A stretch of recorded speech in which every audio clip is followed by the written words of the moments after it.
Hi guys, welcome to my videos. So guys, today in this video I'm gonna walk through this Rogers home monitoring. So before I proceed further, if you have not already subscribed to my channel, please go ahead and subscribe. So guys, this is the touchpad of Rogers home monitoring that I have installed at my house. I have got it installed.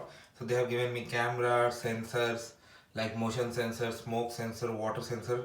So those I have installed. Water sensor and smoke sensors I have installed in my basement, and then door and window I've installed.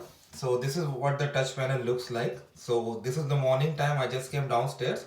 So before I went to sleep, I turned the nighttime armed night. So they have different criteria that how much time and other things they give before the, like, in case of any breach of the rules, there's a wait time before they notify the CMC, Central Monitoring Center. Then you get the calls.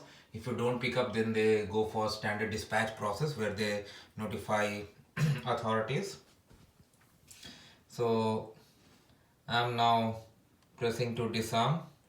So for disarming it, it's asking me to uh, put the code that I will put, and you can see the sensors. Okay, I'm gonna put the code quickly. Okay, now it is disarmed. I can press to arm. There are various things, like with this hitting this camera, I can see the camera um, that is installed. I can create rules and other things under settings. They have given me a light also that I have not installed. The advantage of this light is, like, this is smart light. You can remotely turn off, turn on, and increase the intensity of it.